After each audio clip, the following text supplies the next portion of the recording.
Hey everyone, and welcome back to GoHighLevel 360. In this video, I'm going to be showing you how you can set up your user profile inside your GoHighLevel account. But first, if you want to see more GoHighLevel how-tos and tutorials, go ahead and subscribe to my channel down below. Let's go ahead and get started. So once you're logged into your HighLevel account, you're going to want to scroll down to the Settings tab here, and inside Settings, you're going to look for the My Profile tab. Now you're going to notice at the top, there's two options for configuring your settings for your user profile, but we're first going to focus on our general settings. So this is going to contain our contact information, email signatures, connecting our user calendars, as well as our user availability. So the first thing you want to do here is you want to make sure that your contact information is correct. If not, you're going to want to make some adjustments so you can adjust your name, email, and phone, and then make sure you hit Update Profile at the bottom right-hand corner after you make any adjustments. Once your contact details are correct, you can upload a profile image here, and then you can also scroll down and add your very own email signature.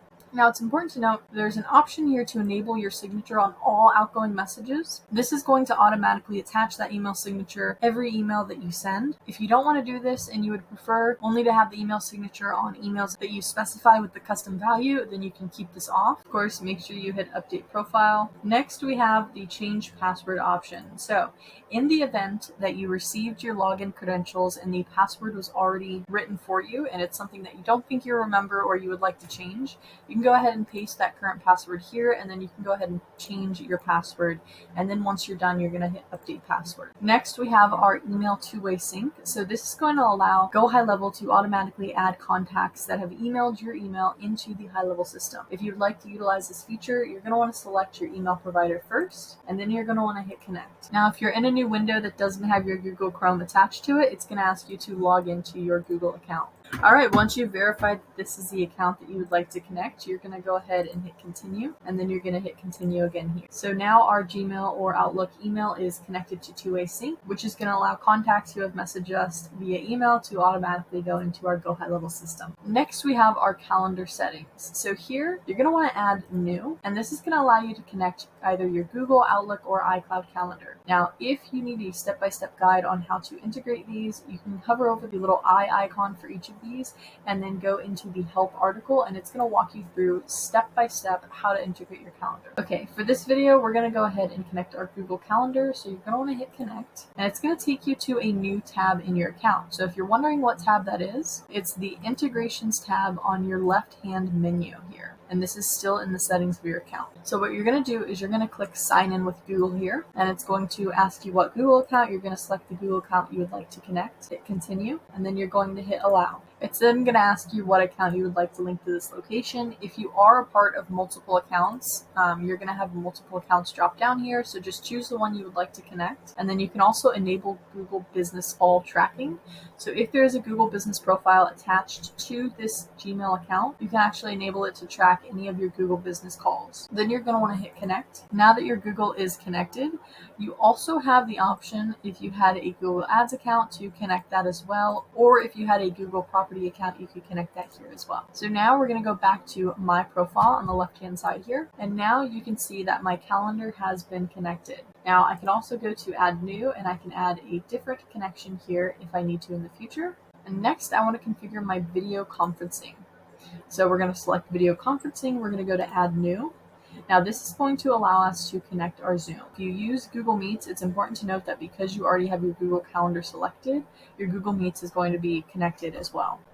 In the event that you would like to use Zoom, you're going to go ahead and click Connect. And this is the same process as connecting your Gmail. It's going to ask you to log into your Zoom account, and then it's going to ask you to accept Lead Connector connecting with your Zoom. All right, we're going to hit Allow. After you accept Lead Connector connecting to your Zoom, it's going to automatically connect your Zoom account here. So now you can see I have my calendar and I have my video conferencing. So next we need to check our calendar configuration just to make sure that any appointments booked on GoHighLevel are going to check with our Google Calendar or Outlook Calendar first, so we don't have conflicting appointments or overbooking. So to do this, you're going to look at your linked calendar, you're going to go to Edit, okay, and you just want to make sure that your main calendar is connected to the system, so that looks correct. You can also go to Advanced Settings, and if you want to turn on two-way sync, this is going to allow contacts who are booked on your Google Calendar, so these are contacts that didn't book from a HighLevel calendar, they booked directly on your Google Calendar, to come into the HighLevel system. And you can also choose what calendar calendar you want them assigned to when they book. If you don't want to do that and you only want to use this calendar for people that book from the GoHighLevel calendar, then just leave it to default synced one-way sync. All right, and now we have conflict calendars. So if you have multiple Google calendars, maybe you have a business calendar and a personal calendar, it's important that you go into your integrations tab again. So go down to integrations, and here you're going to want to do the same thing we did for connecting our first Google account. You're going to sign in with Google again, and this time you're going to select any of the secondary accounts that you would like to sync. Then you'd go back to My Profile, scroll down to conflict calendars, go to edit on the right hand side,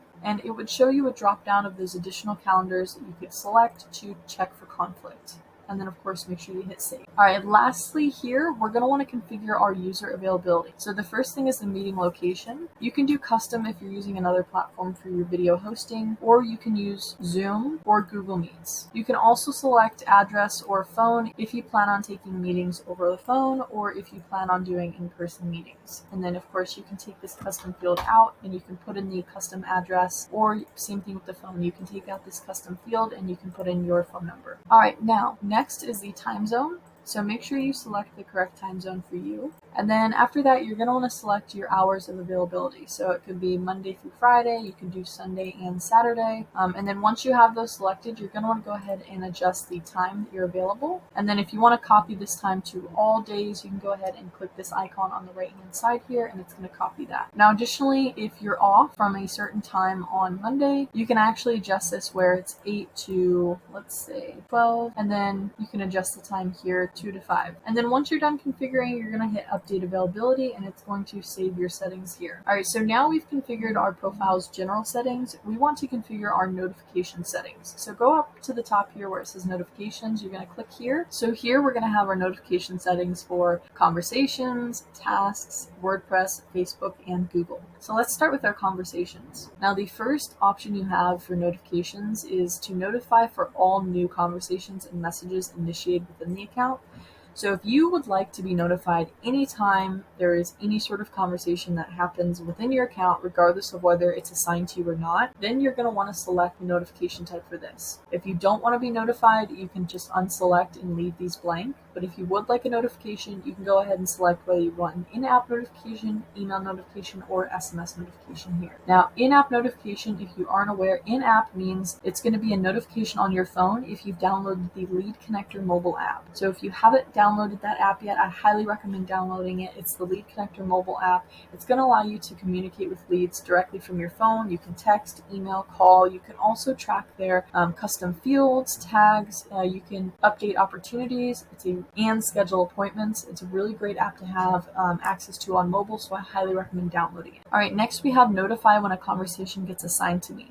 So what this is going to do is anytime a conversation is assigned to you as a user, it's going to automatically send you a notification letting you know that you've been assigned to a new conversation. So if you would like this notification, go ahead and select what notification type you would like. You can do in-app, email, SMS, or all three. Okay, and lastly, we have notify for new messages on a conversation I am assigned to. So this is going to send a notification anytime there is a new reply from the contact on a conversation that you are assigned to specifically. And again, same options, in-app, email, or SMS. Next, we have our task notifications. So the first option here is to notify when a task gets assigned to you. So you're going to select whether you want an in-app, email, or SMS notification here. And then next, it's your reminders. So you're going to configure when you would like to get a reminder before the task is due. So as an example, if you would like to get reminded 60 minutes before the task is due, you would go and select the 60-minute time here.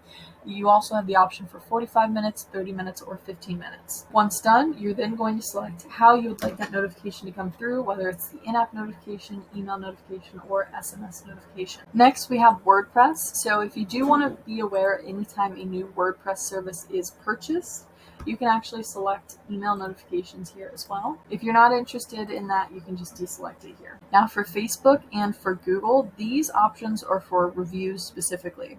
So for Facebook, if you want to be notified when you get a new Facebook review, you can select the notification type, whether it's an in-app or an email notification. And then the same thing for Google. If you want to be notified when a new Google review is received, You can select whether you want an in-app notification or an email notification or neither, depending on what works best for you. Once you're done configuring your notification types, you're going to want to hit save. So that is how you can configure your user profile settings inside the GoHighLevel platform. If you guys have any questions or need help with your configuration, please go ahead and drop a comment down below. I'd be happy to help answer any questions that you may have. As always, if you like this video, please leave a like. I want to shout out my website, GoHighLevel 360. If you guys are looking for free resources or you're a business owner who maybe needs help with GoHighLevel or wants to get started using GoHighLevel, please go ahead and check out my website. It's GoHighLevel360.com. We have lots of different product options and snapshots available. We also have different free resources that you can utilize, whether you're utilizing our digital marketing calculators or our digital marketing guides. Additionally, we do have a blog where we post quite a bit of content. This could be anything from how to optimize your Facebook ads, Google ads, SEO, how to enhance your website's performance, as well as different features such as AI, GoHighLevel platform features, and different CRM case studies. So yeah, go ahead and check that out. Thank you guys so much for watching this video. I look forward to seeing you on the next one.